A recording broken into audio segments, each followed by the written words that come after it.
거기에는 하나님의 꿈을 가진 요셉이 있었습니다. 여러분, 꿈이 있는 곳에 양식이 있습니다. 세계를 다스립니다. 하나님의 최고의 비전과 꿈은 예수 그리스도시죠. 그분은 우리의 영의 양식인데, 예수가 있는 그 나라가 열방을 다스리고 주관하고 패권을 차지하게 되는 것입니다. 따라서 하나님의 말씀의 비전을 가지는 것이 얼마나 중요한 것인지 모른다는 것입니다. 이제 야곱의 아들들은 양식이 있는 애굽에 내려갔습니다. 거기서 그들은 애굽의 총리가 된 요셉을 만나게 됩니다. 이들은 요셉을 알지 못하고 요셉에게 엎드려서 요셉에게 절을 합니다. 그러나 요셉은 그 형들을 알아보고 그들에 대하여 꾼 꿈을 생각했습니다. 오늘 보면 9절에 보면 요셉이 그들에게 대하여 꾼 꿈을 생각하고 그들에게 이르되 너희는 정탐꾼들이라 이 나라의 틈을 엿보려고 왔느니라.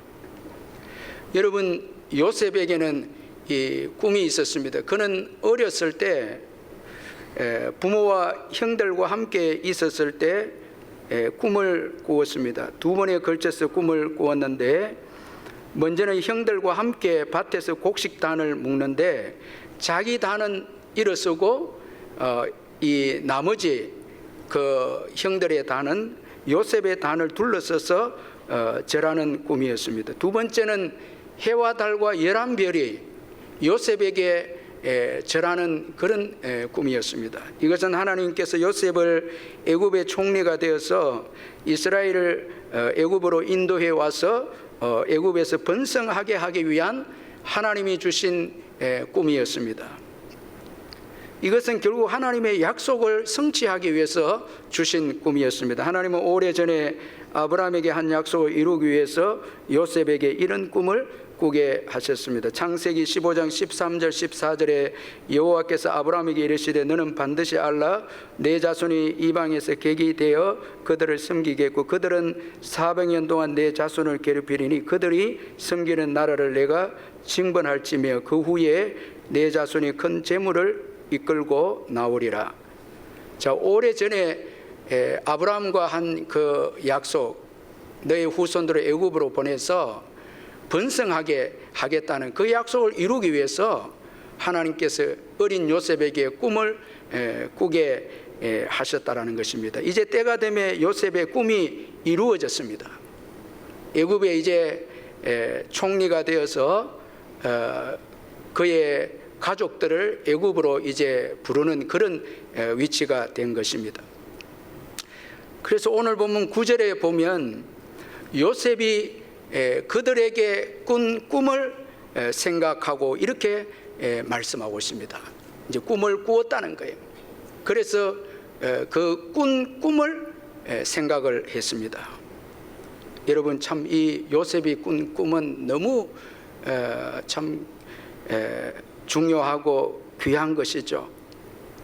이 꿈 때문에 기근 중에 온 세계가 살고 그리고 이스라엘도 살게 됩니다. 이 꿈이 없었다면 그 당시 세계의 그 어려움을 극복해 나갈 수가 없다라는 거예요. 참 여러분, 이 비전이라고 하고 꿈이라는 게 없으면 교회 미래도 없고 나라의 미래, 세계 미래도 없다라는 거예요. 그러므로 요셉의 꿈의 성격을 우리가 알 필요가 있다라는 거예요. 참 요셉이 꾼 꿈, 그 너무너무 중요한 꿈이었는데 이 꿈의 성격을 먼저 이해할 필요가 있는데, 먼저는 요셉이 꾼 꿈은 하나님이 주신 꿈이었다라는 것입니다. 요셉 자신 스스로가 꾼 꿈이 아니었습니다. 우리가 일반적으로 잠을 잘 때 꾸는 꿈이 아니고 하나님께서 그의 하시고자 하는 일을 나타내시기 위해서 이제 요셉에게 꿈을 주었습니다. 사람이 꾸는 꿈은 야망이죠. 자, 이 야망은 여러분 다 망가지게 하고 무너지게 하는데, 요셉이 꾼 꿈은 하나님께서 주신 꿈입니다. 여러분, 주님은 꿈을 주십니다. 그래서 사도행전 2장 17절에 하나님이 말씀하시기를 말세에 내가 내 영을 모든 육체에 부어주리니 너희 자녀들은 예언할 것이요 너희의 젊은이들은 환상을 보고 너희의 늙은이들은 꿈을 꾸리라. 성령의 놀라운 역사가 뭔가 하면 꿈을 주신다는 거예요. 여러분, 저와 여러분은 다 성령을 받았고 성령님 때문에 예수 믿게 되었고 성령의 도우심으로 오늘까지 살아왔는데, 그중에 성령의 은사 중에 정말 큰 축복이 꿈을 우리에게 주셨다는 것입니다. 그래서 성령님은 우리에게 꿈을 주시기를 원하십니다. 이 꿈은 세상적인 꿈하고 우리가 꾸는 꿈하고 다른 꿈이죠. 따라서 여러분, 이 마지막 때 성령의 인도를 받아서 하나님이 주시는 꿈을 우리가 받아서 그 꿈을 꾸어야 하는 것입니다. 그리고 요셉의 꿈은 미래지향적 꿈입니다. 하나님은 요셉에게 먼저 꿈을 주시고 시간이 지나서 그 꿈이 성취되도록 하셨습니다. 그래서 이 요셉은 어렸을 때 꿈을 꾸었습니다. 그래서 이제 요셉의 그 미래가 있게 된 것입니다. 여러분, 이 하나님의 꿈은 과거 지향적인 게 아니고 미래 지향적이라는 것입니다.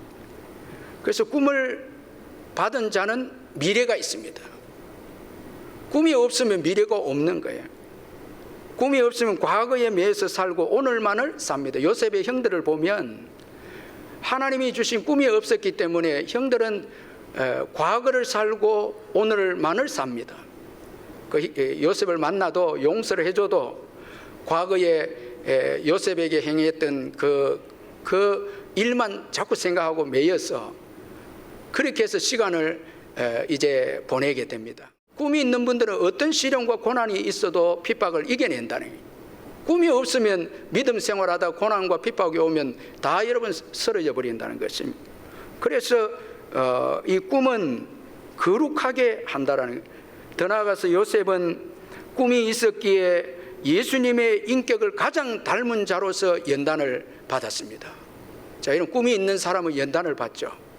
다 시험을 받아서 예수님처럼 인격을 소유하게 됩니다. 요셉이 예수님을 정말 많이 닮은 사람인데, 그 요셉이 끊임없는 연단을 통해서 겸손해지고 온유해지고 그 육신의 교만과 육신의 이 정들은 다 사라지고 그 고난을 통해서 예수 그리스도의 인격을 담는 멋진 참 신앙의 리더가 되는 자가 되었습니다. 이건 꿈이 있었기에 그 연단을 다 이겨낼 수가 있었다라는 것입니다. 잠언 29장 18절에 묵시가 없으면 백성이 방자에 행하거니와 율법을 지키는 자는 복이 있느니라. 여기 묵시가 없다, 이 말은 예언자의 환상이 없다라는 의미인데, 하나님의 말씀으로 주어지는 꿈과 비전이 없다라는 것을 의미하는 것인데, 이렇게 되면 백성이 방자하게 행한다 말씀하면, 방자하게 행한다는 것은 벌거숭이가 된다는 의미입니다. 다 사라지고 아무것도 없게 되어진다는 것입니다. 여러분, 하나님의 말씀의 비전이 없으면 세상대로 살게 되다가 다 잃어버린다는 거예요. 벌거숭이의 인생이 된다는 거예요. 아무것도 얻는 것이 없는 그런 인생이 된다는 것이죠. 그리고 또 요셉의 이 꿈은 자신을 위한 꿈이 아니었다는 것입니다. 요셉의 꿈은 하나님과 이스라엘 백성들을 위한 꿈이었습니다. 그래서 애굽의 총리가 되어도 요셉은 교만해지지 않았습니다. 참 너무 멋지죠.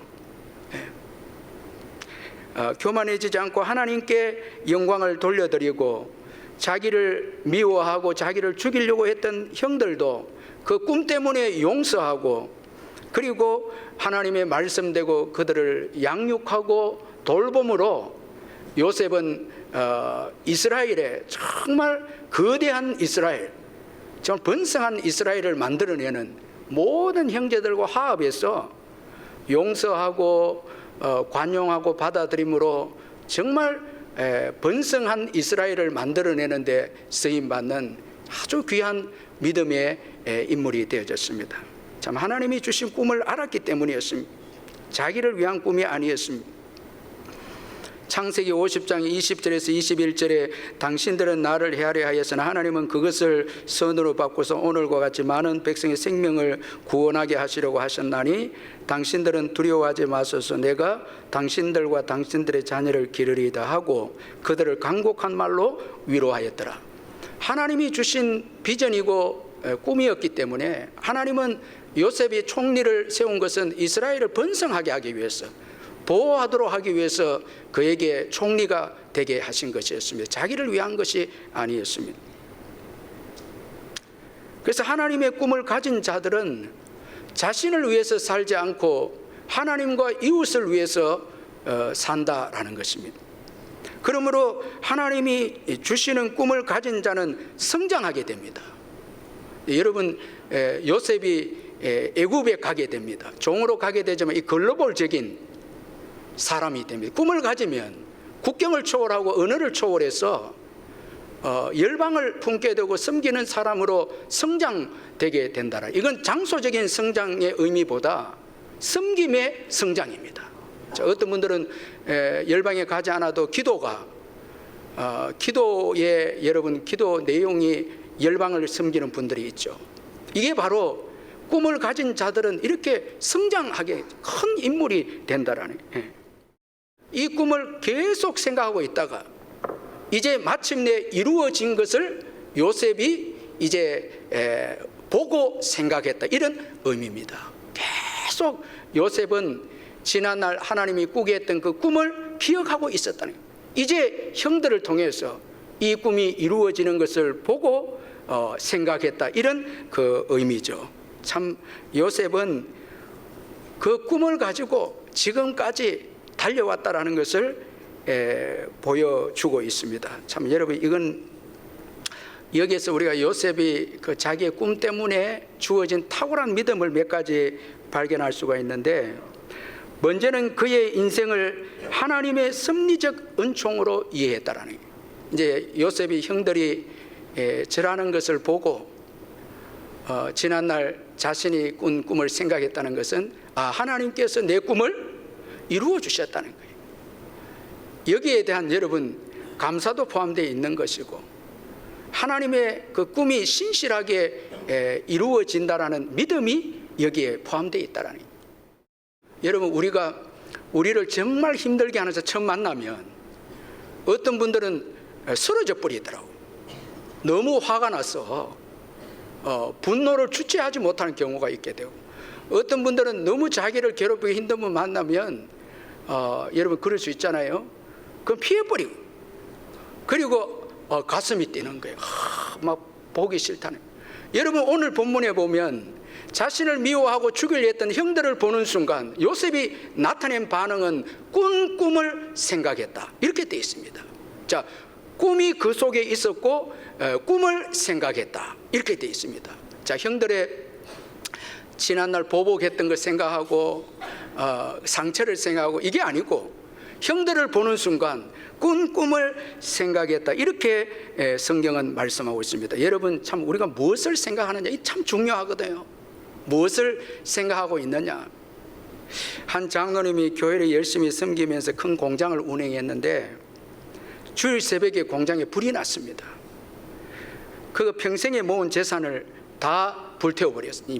이제 불이 나서 다 타버렸습니다. 잿더미가 된 그 공장을 보면서 장로님이 너무너무 마음이 힘들어서 하나님께 원망하고 불평하기 시작합니다. 하나님, 어찌하여 제 공장에 불이 났습니까? 제가 얼마나 교회를 열심히 섬겼는데 이럴 수 있습니까? 자, 불평하는 마음이 생기니까 하나님께 원망하는 이제 기도도 아니죠. 원망을 하게 된 거예요.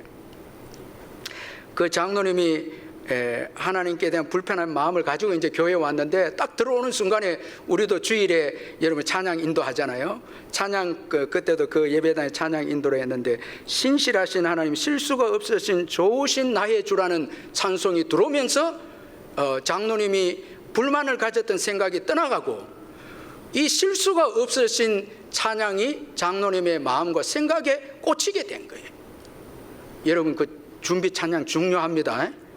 진짜 중요해요, 여러분. 아니 생각이 바뀌어 버렸어요. 그러면서 장로님이 회개하기 시작. 하나님 너무 죄송하다. 순간적으로 그 공장에 불이 다 타서 원망한 것 때문에 이 원망의 말을 했는데 여러분 그 생각이 그 무섭습니다. 그런데 찬양을 들으면서 신실하신 하나님, 실수가 없으신 좋으신 나의 주라는 찬양이 생각에 들어오면서 원망이 사라지고 믿음이 생기면서 회개하기 시작했습니다. 맞습니다. 하나님은 실수가 없으신 분이십니다 하면서 두 손을 들고 찬양에 빠지게 된 거예요. 여러분 혹시 이 시간에 불신앙적인 생각이 있다면 말씀과 찬양 가운데서 믿음의 생각으로 바뀌어야 되시기를 주의 이름으로 축원합니다. 생각이 바뀌어야 된다는 거예요. 얼마 후에 하나님께서 그 장로님에게 새로운 사업의 길을 열어주셨는데 스리랑카에 큰 공장을 세우셔서 참 사업이 계속 되어져서 번창하도록 축복해 주셨다는 거예요. 참 여러분 정말 우리가 살고 죽는 생각에 달려있는데 근데 우리의 생각을 가장 복되게 하는 것은 바로 하나님이 주신 꿈을 생각에 담는 것입니다. 그 꿈을 생각하는 사람은 최고 복된 사람입니다. 여러분 하나님께서 지난날 여러분들에게 꾸게 해주신 꿈을 여러분 생각하시기를 주의 이름을 축원합니다. 어떤 여러분 힘들고 어려운 환경을 만나도 여러분 불신앙적인 생각을 하면 안 됩니다. 주님이 주신 꿈을 생각하는 것입니다. 상처를 생각하면 안 됩니다. 이렇게 되면 다 무너집니다. 그러나 꿈이 있으면 꿈을 생각하게 된다는 거예요. 생각이 바뀌는 거예요. 그러므로 반드시 성령의 도우심으로 꿈을 꾸시기를 주의 이름을 축원합니다. 여러분 오늘 집에 일찍 가서 자시란 이 말이 아니고 성령과 교제해서 꿈을 꾸셔야 돼. 제가 우리 정명섭 선생님, 정필래 선교사님 이런 분 만나면 잠을 안 자는 게 도대체 계속 꿈 이야기 한다고. 저는 겁납니다. 정명섭 선교사 만나면 밥도 안 먹고 막 꿈 이야기 하는 거예요. 밤샘이 해버리네. 불타는 열정이. 정필래 선교사님 왔어도 제가 좀 이야기했는데 계속 비전에 대한 이야기. 저는 그런 분들이 좋아요. 꿈이 없는 분들하고 대화하며 꿈을 꾸고 꿈을 죽이고 꿈이 없는 분들 대화하면 정말 재미가 없습니다. 생산적이지 않다는 거예요. 우리의 이해관계보다 비전이 더 중요합니다. 비전만 생각하시기를 주의 이름으로 축원합니다. 이해관계를 다 내려놓고 사람도 내려놓고 여러분 힘들도 내려놔야 됩니다. 여러분들 꿈을 이루기 위해서는 여러분들 힘들게 하는 분들 내려놔야 됩니다. 거기에 집중하면 안 됩니다. 저희 교회가 모든 사람에게 예수 그리스도를, 모든 사람을 그리스도의 사람으로 비전을 가지고 몇십 년을 달려왔는데 얼마나 세계적으로 지금 선교와 또 우리 국내 전도 성도들이 복을 받고 하나님께서 이렇게 역사하는 것을 보게 됩니다. 여러분 사사로운 감정에 매달려서 비전을 잃게 되면 안 됩니다. 감정 소비와 낭비로 우리 인생을 소모하고 파괴되면 무너지게 됩니다. 요셉은 절대 어리석은 그런 행동 안 했습니다. 그 감정적으로 형들만큼 악하게 하는 형들이 어디 있습니까? 그래 감정에 매이지 않아서 꿈을 생각하고 형제를 용서하고 사랑하기 시작했습니다.